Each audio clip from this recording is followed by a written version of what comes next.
Hey, BassGeek here, and selecting the right crankbait during the wintertime is key to crankbait success. Let me show you how to get this right and catch more fish. All right, guys, you see all this? I love being out on the water, and I love protecting this stuff. BIA insurance is what's going to do it for me. Make sure that you check out BIA insurance. Tell them BassGeek sent you. They know better than anyone. Guys, don't be cheap. And trust me, they're the best deal that I got out of all the other places that I called. So make sure you're not just going with the old, same old, same old. These guys protect boats. It's what they do. They understand tournaments. They protect a lot of the pros. It's their job. So BIA insurance, go to them. Tell them Geek sent you. All right, so let's talk about these crankbaits. Listen, guys, crankbait body styles in the wintertime, there's several different ones. People are going to look at you and they're going to say, oh, man, rock crawler's the best. Wigglewort's the best. I throw it all the time. No, I say it all the time. Pay attention. If you've got a particular bait, pay attention to the conditions. Pay attention to the water clarity. When that bait's getting bit, I'll guarantee you there's a thread of commonality going on when you're catching them on a particular body style or color of bait. So what you need to learn to catch more fish is which body style and which color is the best selection for the water, the temperature, the structure, even the sunlight that you've got going on in that minute. Let me show you about them. By the way, 100% Watch Squad. Guys, join the 100% Watch Squad. It's free. All you got to do is watch every single video when it comes out 100% of the time. You don't got to go back and watch every single old video. Start today. Start this video. The 100% Watch Squad, you guys rock. Now, let me show you some of my favorite baits. Let me show you why, where, and how they shine. All right, so let's talk about deep divers first. Listen, if they're deep, I'm going to throw a crankbait at them sometime if the conditions are right. Deep diving crankbaits, man, that is a whole different video. So we'll talk about these maybe sometime later. I don't deep crank a lot of times in the wintertime. Most times if I can get a swim bait down to them, I'm not throwing these. Now, most of the time, I'm going to call these my mid-depth divers, right? Now, every once in a while, I'll have this box with me. Now, these are a little deeper too. These are my DT20s. There's a few, I think, DT16s in there. But again, they're kind of the same deal as those other deep crankbaits. These are a little more subtle. So if they're in that 18-foot section, I will throw these. Now, I don't know if I have any in the box, but I will say this. Some of the dredgers are great because they're such a small profile and you can get them deeper. They're also great this time of year. A nice in-between flat body and round body, and that's a key that we're getting ready to talk about. This is my box of DT4s to DT14s. These and these depths are generally what I'm talking about when I'm going to my crankbaits during the winter. And as a matter of fact, these are some of my go-tos. Now we're going to really get into body types in just a second, but I'm just showing you some of my favorite, my go-to crankbaits. Here's the old faithfuls, right? The shad wraps. And I got them in all kinds of different colors and sizes. I probably got 3 boxes of these, but these are kind of my go-to right now. And these are some incredible baits all winter long, as cold as it gets. Now this box is full of kind of a mix of things that I like. Everything from some hand-painted bosses. These are incredible 3 to 5 foot divers. Some of the waterwood baits. You can see how flat that bait is. My Little Johns are one of my favorite cold water baits. Again, a good flat bait. The Fritz side is a great one. But then we move on up to the baits that's got a little bit more body roll, a little more wobble to them. And that's going to be baits like the Bandits, the Wiggleworts, and of course, the Rock Crawler. So where do these two kind of fall in? Well, this is a very tight wiggling bait. So is the DT10. So the DT series is kind of that happy medium. It's why it's almost one of my go-tos. The DT series You can tell it's got a little bit of a roll to each side, but it's still pretty flat when it comes through the water. That's what makes a DT. It's still got a little bit of wobble, but it's still a good subtle bait in the wintertime. This is still one of my go-tos. This is the shad wrap, and you can see how thin and long that body is, how thin and long the bill is, which gives it a super natural, super tight wiggle. How do you know which bait to pick up at which times? Well, I'm gonna give you kind of the BassGeek set of rules for wintertime cranking. When am I gonna fish these? Let me give you the rundown of condition. If we've got a clear lake, 5 foot or more, clear day, dead slick calm, the crankbaits ain't coming out. The only time I'm throwing a crankbait any time of year is, again, if I've got structure that the bass can get down in, they can really hide in. If I've got enough chop on the water, that's gonna break up the visibility. Not just a little ripple. I mean, I want, you know, some chop.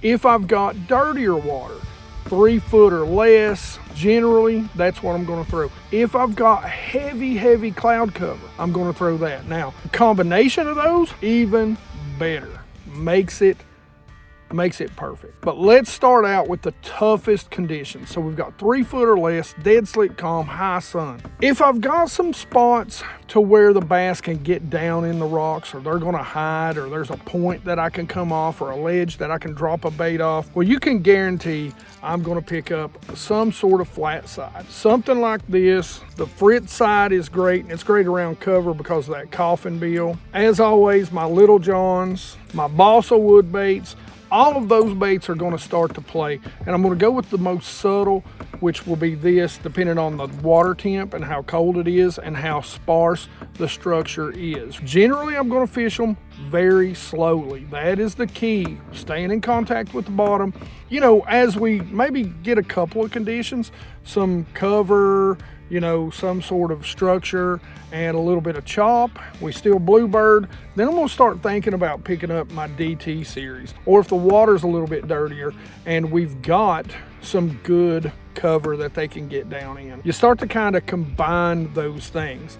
When we get in some good dirtier water, some really good chop, some good rock, even in open water, maybe the water's only 2 foot viz, we've got a good high sun day, that's when, or even dirtier, that's when I'm going to my rock crawlers. That sort of thing, my wiggle warts, my rock crawlers. My bandits will be on the subtler side of that. So my bandits, I'm gonna throw them if it's 2 foot clear, 1.5 foot clear, and we got some overcast or a little bit of chop and it's sunny, right? These things are gonna perform real well. They're a little more subtle than these bad boys. Your rock crawlers and your wiggle warts are gonna be in some good dirty water around some good heavy cover. That's what I'm gonna throw this for, you know, some good heavy structure a lot of times, which is gonna be rocks. That's where these things are gonna shine. And most of the time during the winter time, I'm not down there beating and banging. I'm just pecking these rocks and stopping, pecking these rocks and stopping, letting them float up and come back down. A nice slow retrieve. The colder it gets, these things will kill during that time of year. Let's talk about colors real quick. More natural colors, brighter, sunnier days, right? More natural.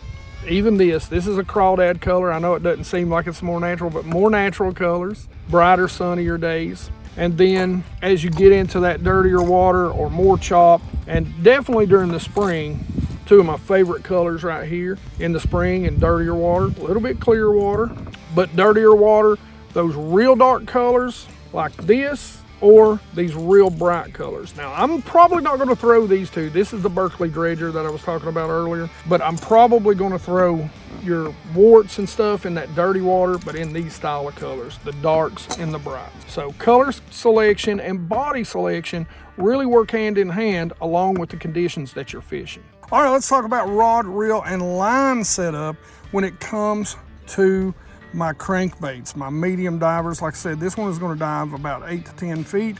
This, I generally run 10 to 12 line. Now, I will run 10-pound test line most of the time. This one I've got 12 because I like to throw square bills on this one too. So I like to put it in the junk. This reel is a Akuma 661. They don't make these Helios SXs anymore, but I'll put links to all the gear and a comparable reel in the description down below.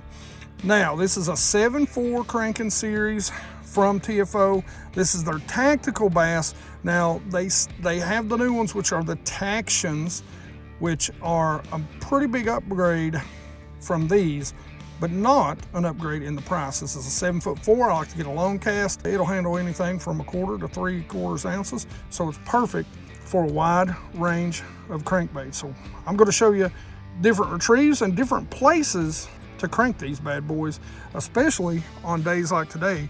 Heavy overcast, water is about 3 foot viz, but dead slick calm. Now, I will say on the shad ramps, probably best to use, you can get away with some of the new BFS reels, but probably best to use a spinning setup. Guys, right here we've got 2 perfect areas of where I like to fish during the winter time. We've got a nice long channel swing, a bluff wall, and over here we've got a good point, and we've even got some standing timber on the back side of this point over here, if you can see it. Now, 2 great places, points, bluff walls with some good chunk rock. Love to fish these, but I'm gonna fish them very differently. First, let's talk about retrieves. And it's pretty simple. I do basically the same retrieve every time. And during the winter time, the colder it gets, basically the only change is I'm going to slow it down. So a bluff wall, you want to get close. Now this is a 10-foot diver, 10 to 12, and I am setting in 11 feet. Most of the time, I'm going to get really tight on the bluff walls, rub the paint off the side of the boat tight, right? But when you cast, you're going to make a long cast parallel with the bluff. Then I'm just going to slow retrieve it. A lot of times when I hit something and I come over it, that's when I'm going to stop. But 90% of the time, I'm just going to slow retrieve and I'm just going to stop it every once in a while. A good slow retrieve. So let me talk about points. Don't cut your point off. Keep casting out until you can't feel the bottom anymore. So in other words, if you got a depth finder or if you don't, what I want to do is as soon as I get up here on this point, I don't want to start casting across it. I want to keep casting in that strike zone down this point and bringing it up to it. Now, as always, you're going to reel it down until you feel it make contact with the bottom, and then that's when you're going to start just slow rolling. Now listen, burning it in the winter time, especially if you have 2-3 days, good warm weather can work too. But when you get in the cold, you want to just let this thing grind over the rocks. So you can see I'm even. I can start casting out that direction over the point, but I don't want to do that. We're still in 9 foot of water. What I want to do is this. I want to make sure that I'm casting straight out this point. I'm casting with that point. I want to make sure that I get every bit of this point that I can get, because a lot of times they're going to be sitting out there on that deep edge. So the retrieve is the exact same. So when you're going to cast it out there, you're going to reel it down. As soon as you hit the bottom, start slow rolling it. Earlier I said when I hit something, I want to pop it across it. Don't stop when you hit it. Stop when it breaks free. And then it creates a erratic action. Then you stop. That's when the bass are going to bite it. I can't stress to you how important it is to pick the right body style and the right crankbait for the conditions that you're fishing, especially during the winter, because those bites are going to come few and far between, and making sure you're throwing the right thing, the right body style, in the right conditions is going to be key to upping your success when you're winter cranking. All right, you know the drill. Questions, comments in the comment section below. You guys know I love to talk about fishing with you. Tell me what some of your favorite winter crankbaits are. Like it if you like it. Don't forget to subscribe. Make sure you ring that bell. 100% Watch Squad. Join the 100% Watch Squad, guys. All you got to do is watch these videos when they come out from start to finish all the time. I appreciate it. It does help the channel. Watch time helps a ton. And as always, you geeks rock.